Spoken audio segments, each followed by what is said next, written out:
Both are solid, that is, this is the solid form of water and this is the solid itself.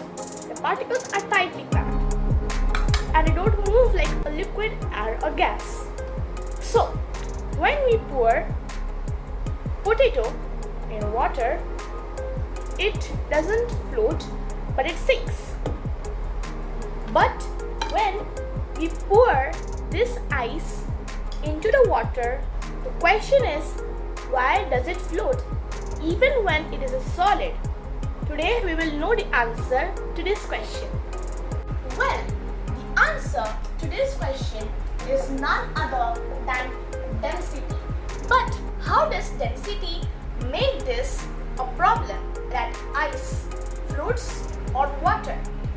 Before knowing about the density term, we will first try to understand about the mass and the volume. So first we will talk about mass.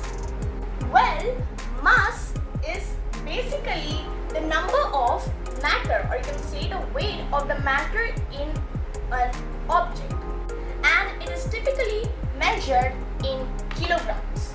So when we are asked that if you take 1 glass of water, just estimate it as to be 1 liter, and you are said that to compare the mass of 1 liter water versus 1 liter ice. That means the same water that you have seen earlier, when you defreeze it and make it ice, you have to check whether amongst these, whose mass is greater.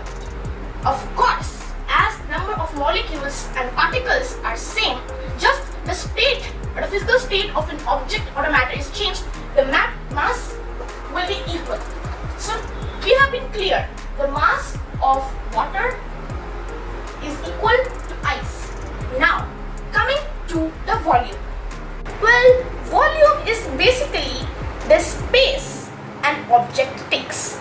Now we have to know whose volume is more, the volume of water or the volume of ice. So this is water, 1 liter, that is spread on the floor, and this is ice, that is of the same amount of water which is converted into a solid form of water. So basically finding volume is length into breadth into height. So we can find the volume, but it is not as much as ice. Because it is a particular number of height, it has a particular amount of length, breadth, and that's why the volume of ice is more than water. We have the volume and the mass of both water and ice ready. Now, why did we take out the mass and volume of these two objects? Well, we have to know more about density, that how does it affect this phenomenon through which ice floats on water. Basically, density is mass by volume, which is denoted like this.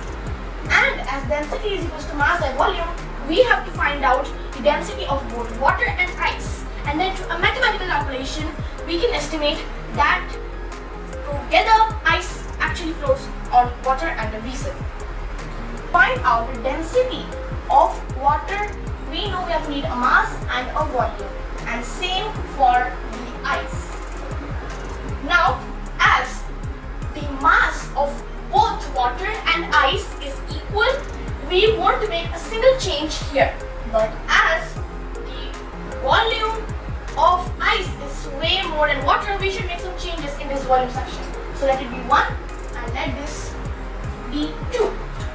Now the thing is that as the volume, this volume is greater here, we can denote this volume as R, you can say, and if it's like double, we can denote the volume of ice here as 3R or 2R, it depends. Okay, so if the denominator here is less than the numerator, then the density will be more. So if this is less, density will be more.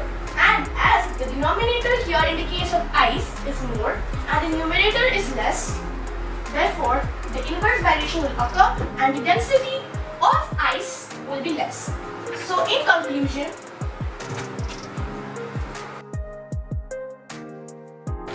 ice form.